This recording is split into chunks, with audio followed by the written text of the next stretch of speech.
बहुत सारे लोग और मेरे स्टूडेंट्स इंस्टाग्राम पर और सोशल मीडिया पर मुझे मैसेज करते हुए पूछते हैं कि तोमर सर फोकस्ड का मतलब है एकाग्र मतलब अपने लक्ष्य के प्रति कैसे हमेशा एक्टिव रहें और फोकस रहें। इससे मुझे कहानी याद आती है। एक बार अर्जुन भीम जब गुरु द्रोणाचार्य के आश्रम में अपनी शिक्षा को अध्ययन कर रहे थे, उसी समय वो एक बार गांव में भिक्षा, क्योंकि हमें पता था कि पहले हर समय एक टीचर अपने स्टूडेंट्स को सिखाता था, रहना खाना पीना हर चीज के बारे में सिखाता था, जिससे आने वाली हर एक परेशानी का वो सामना इत्मीनान से कर सके। तो एक बार अर्जुन भीम के साथ गांव में कुछ भिक्षा लेने के लिए गए। जब भिक्षा लेकर वापस लौट रहे थे तो उस समय बारिश का मौसम था, बहुत घनेरी काली अंधेरी रात थी, और इस अंधेरी रात में जंगल को क्रॉस करके वो अपनी कुटिया तक पहुंचे। जब कुटिया में पहुंचे तो कुटिया में एक मसाल जल रही थी जो अंधेरे को कम कर रही थी, यानी उजाला करने के लिए बनी थी। जल्दी से उन्होंने खाना लिया और खाना जितना था वो भीम के लिए ही कम पड़ रहा था, लेकिन दोनों भाइयों ने आधा आधा बांट लिया। खाना लेने के बाद खाना खाने ही बैठे, तेज हवा की वजह से मसाल बुझ गई तो अर्जुन खड़े हुए और मसाल जलाने का प्रयास करने लगे। जैसे ही उन्होंने मसाल जलाई और मुड़कर देखा कि भीम सारा खाना खा गए, अर्जुन का भी और खुद का भी। तो अर्जुन मुस्कुरा कर पूछे कि भीम भैया एक बात बताओ, आपने खाना तो मेरा खा लिया, कोई दिक्कत नहीं, पर मैं पूछना चाह रहा हूं इतना अंधेरा था और आपने एकाग्र होकर खाना कैसे खा लिया? और आपने अपना खाया तो खाए और साथ में मेरा भी खा लिया, कैसे?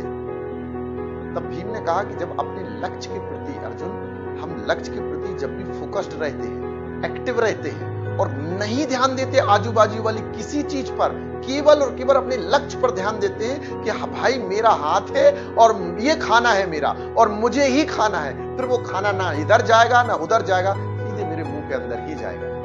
अर्जुन को ये बात समझ में आई कि अगर लक्ष्य के प्रति अगर हम लोग ईमानदार रहे, फोकस रहे और एक्टिव रहे तो हमारा लक्ष्य हमें जरूर मिलेगा। तो इन्होंने क्या किया, अर्जुन बाहर गया, धनुष बांध लिया और जहां पर द्रोणाचार्य उसको शिक्षा देते थे किसकी, तीर का निशाना लगाने की, उसी निशाना जहां वो निशाना लगाने के लिए एक कह सकते हैं एक पुतला बनाया गया था, उस पुतले की तरफ दो तेज तीर झाड़ने लगा, तेज तीर चलाने लगा। तीरों की आवाज सर की आवाज सुनकर द्रोणाचार्य पास पहुंच गए और बोले अर्जुन क्या कर रहे हो? अर्जुन ने कहा कि मैं उस पुतले पर निशाना लगा रहा हूं। बोले पुतला काफी दूर है और अंधेरा है, निशाना नहीं लगेगा। अर्जुन मुस्कुराए, कहा भीम भैया मुझे बोले हैं निशाना तो जरूर लगेगा पुतले पे। बोले क्यों?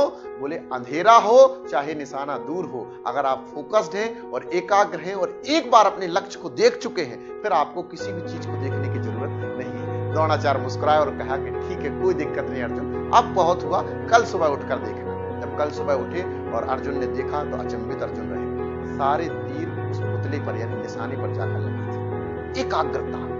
एकाग्रता का मतलब है स्पष्ट कर देना चीजों को, और स्पष्ट का मतलब है अपने लक्ष्य के प्रति एकदम शार्प होना।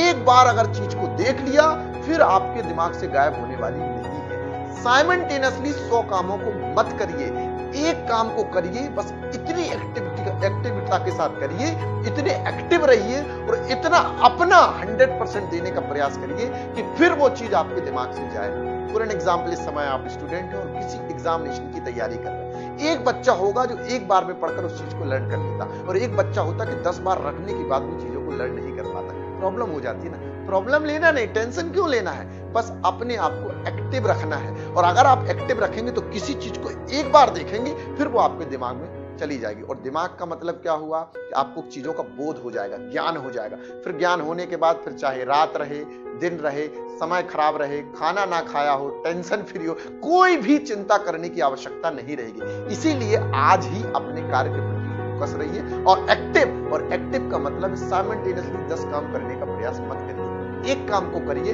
और 10 ढंग से करिए, बस आपका काम आपको आपकी मंजिल तक पहुंचा देगा। आज के लिए इतना ही, फिर कभी मुलाकात करें। जब तक के लिए हमेशा याद रखें, दुनिया के सबसे बेहतरीन इंसान हैं आप। और अगर आपको ये विश्वास नहीं होता है तो कभी आराम से इत्मीनान से 10 मिनट अपने आईने के सामने खड़े होकर खुद की तारीफ करिए, देखिए फोकस और एक्टिवनेस बढ़ जाएगी। चलिए तो फिर मुलाकात करेंगे, जब तक के लिए धन्यवाद। Thank you very much. मन के हारे हार, मन के जीते जीत। Thank you so much all of you. Thank you.